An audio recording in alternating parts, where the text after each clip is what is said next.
السلام علیکم ناظرین، ڈرامہ سیریل جاں نثار کی نیکسٹ ایپیسوڈ بہت ہی زیادہ انٹرسٹنگ ہونے والی ہے،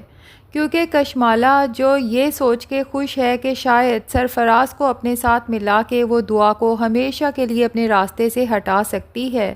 اسے ابھی تک یہ نہیں پتہ چلا کہ اس کا کس آدمی سے پالا پڑا ہے جو اس سے بھی 2 ہاتھ آگے ہے۔ فی الحال تو وہ نوشیروان کے دل میں دعا کے خلاف غلط فہمی پیدا کرنے میں کامیاب ہو ہی گئی ہے، کیونکہ اپنی خاص ملازمہ کو چوکیدار کے پاس بھیجتی ہے کہ دعا بی بی نے کہا ہے میرا ایک خاص مہمان آئے گا سرفراز، اسے فوراً اندر بھیج دینا۔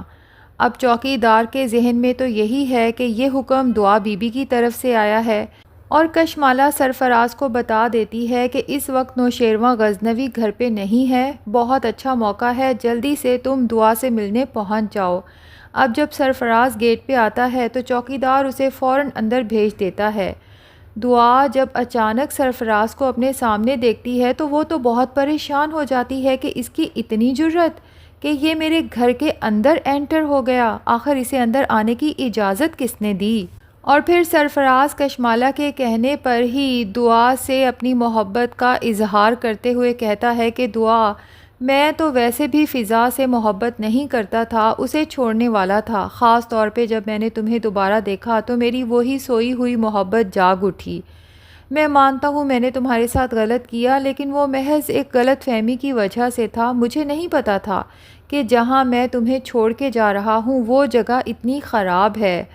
اور میرا یقین کرو کہ جب تم وہاں سے چلی گئی تھی میں نے تمہیں ڈھونڈنے کی بہت کوشش کی۔ دعا، میں اپنی تمام غلطیوں کا ازالہ کرنے آیا ہوں، میں نے فضا کو چھوڑ دیا ہے، تم بھی نوشیروان کو چھوڑ دو، ہم پھر سے ایک ہو سکتے ہیں اور بہت خوشیوں بھری زندگی گزار سکتے ہیں۔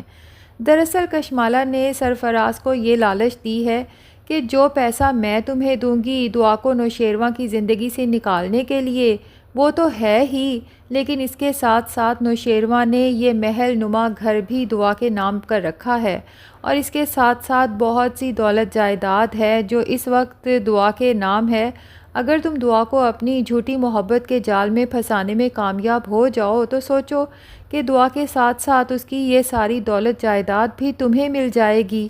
تو سرفراز اب سر توڑ کوشش کرتا ہے کہ کسی بھی طرح سے دعا کو یہ ریئلائز کروا دے کہ وہ آج بھی اس سے بہت محبت کرتا ہے، اور سرفراز کو یہ غلط فہمی بھی ہے کہ شاید وہ نوشیروان سے زیادہ گڈ لکنگ ہے، اور دعا کو اصل محبت اسی سے ہوئی تھی۔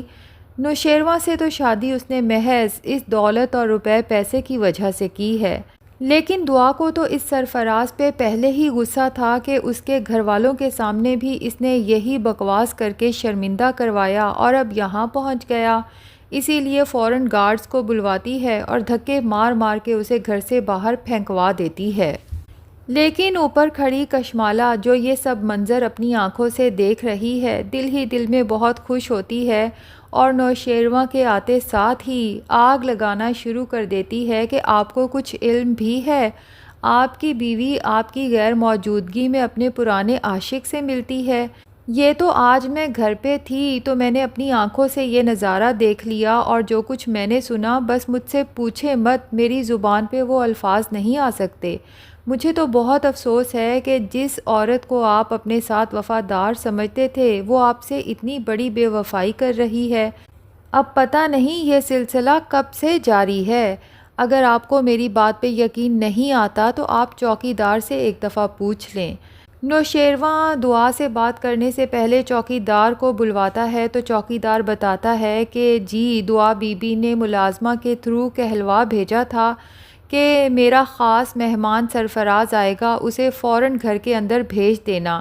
لیکن یہاں پر بات یہ ہے ناظرین کہ چوکیدار نے یہ تو بتا دیا کہ دعا بی بی نے اسے گھر کے اندر بلوایا تھا، لیکن یہ کیوں نہیں بتایا کہ گارڈز کے تھرو اسی سرفراز کو دھکے مار کے گھر سے باہر بھی پھینکوایا تھا۔ بہرحال کشمالہ کی بات سننے کے بعد اور گارڈ سے کنفرم کرنے کے بعد نوشیروان کو یاد آتا ہے کہ سرفراز جب میرے آفس آیا تھا تب بھی تو اس نے یہی کہا تھا کہ صرف میں ہی نہیں بلکہ دعا بھی مجھ سے بہت محبت کرتی ہے، اور اس کی پہلی محبت تو میں ہی ہوں،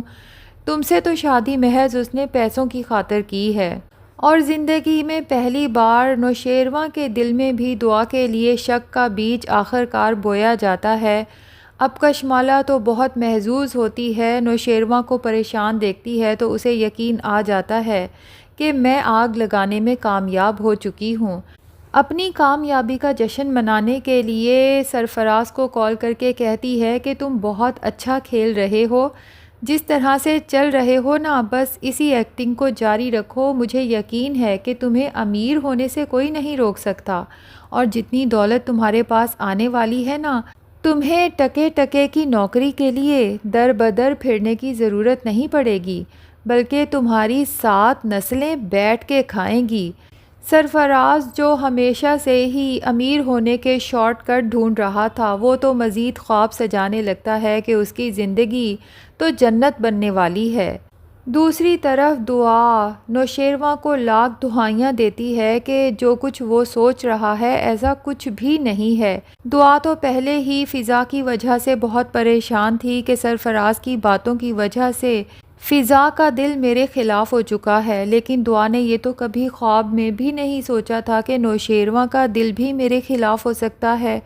اب وہ اپنی صفائی تو دیتی ہے، لیکن کس طرح سے ثابت کرے کہ وہ سچی ہے اور جو کچھ نوشیروان کو بتایا جا رہا ہے، دکھایا جا رہا ہے، وہ جھوٹ ہے۔ نوشیروان دعا کو چھوڑنے کا فیصلہ کر لیتا ہے اور کشمالہ تو بہت خوش ہوتی ہے کہ بالآخر نوشیروان ہمیشہ کے لیے میرا ہونے والا ہے۔ لیکن کشمالہ کی اس خوش فہمی پر جلد ہی پانی پھرنے والا ہے، کیونکہ دعا جب بہت زیادہ ٹینشن لیتی ہے تو یکدم بے ہوش ہو جاتی ہے، اور اسے بے ہوش دیکھ کر نوشیروان کو فکر ہوتی ہے کہ دعا کو اچانک کیا ہوا۔ ڈاکٹر کو بلوایا جاتا ہے تو ڈاکٹر مکمل معائنے کے بعد بتاتی ہے کہ فکر والی کوئی بات نہیں ہے، بلکہ خوشی کی بات ہے، کیونکہ آپ کے گھر میں ننھے مہمان کی آمد ہونے والی ہے۔ دعا تو جب یہ سنتی ہے تو خوشی سے پھولے نہیں سماتی کہ بالآخر وہ نوشیروان کو اولاد کی خوشی دینے والی ہے، لیکن دوسری طرف کشمالہ کا تو منہ ہی اتر جاتا ہے کہ اولاد کی خوشخبری سن کے تو نوشیروان دعا کو نہیں چھوڑے گا۔ تو ناظرین، لگتا یہی ہے کہ جب سرفراز کو پتہ چلے گا کہ نوشیروان فی الحال دعا کو طلاق نہیں دے سکتا، کیونکہ ویسے بھی جب عورت پریگننٹ ہو تو اس کی ڈائیورس نہیں ہو سکتی جب تک بچے کی پیدائش نہ ہو جائے، تو سرفراز جو جلدی امیر ہونے کے لیے شارٹ کٹس ڈھونڈ رہا تھا، اب یقیناً وہ اسی کشمالہ کو بلیک میل کرنے پہ آ جائے گا اور اس سے زیادہ پیسے بٹورنے کی کوشش کرے گا، ورنہ دوسری صورت میں کشمالہ کو بلیک میل کرے گا کہ تمہارا سارا راز اگر میں نوشیروان کے سامنے کھول دوں تو دعا کو تو طلاق نہیں ہوگی، البتہ نوشیروان تمہیں چھوڑنے میں 1 منٹ بھی نہیں لگائے گا۔ اور اس طرح دیکھتے ہی دیکھتے کشمالہ اور سرفراز کا یہ سارا کھیل نوشیروان کے سامنے کھل جائے گا اور اسے بہت افسوس ہوگا کہ اس نے اپنی دعا پر شک کیا۔ تو اس کے بعد یقیناً نوشیروان سب سے پہلے تو دعا سے اپنے کیے کی معافی مانگے گا، اور اس کے بعد اس کشمالہ کی سٹوری اپنی زندگی سے ہمیشہ کے لیے ختم کر دے گا۔ اور ابھی تو یہ راز بھی کھلنا باقی ہے کہ اس کشمالہ نے ہی نوشیروان کے بڑے بھائی کو بھی قتل کروایا تھا، اور شاید اس کے پیچھے مقصد بھی یہی تھا کہ اگر وہ اپنے شوہر سے طلاق لیتی ہے تو اس کے بعد تو نوشیروان سے شادی نہیں کر سکتی۔ ہاں، البتہ اگر وہ بیوہ ہو جاتی ہے تو اپنے ساس سسر کو ایموشنلی بلیک میل کر کے اپنے دیور یعنی کہ نوشیروان سے شادی کرنے میں کامیاب ہو جاتی ہے۔ تو ناظرین، آپ میں سے کون کون چاہتا ہے کہ کشمالہ کو نوشیروان جلد سے جلد طلاق دے کے اپنی زندگی سے نکال باہر کرے؟ کمنٹ سیکشن میں ضرور بتائیں، اور اگر ہمارے چینل پہ نئے ہیں تو پلیز چینل کو بھی سبسکرائب کر لیں۔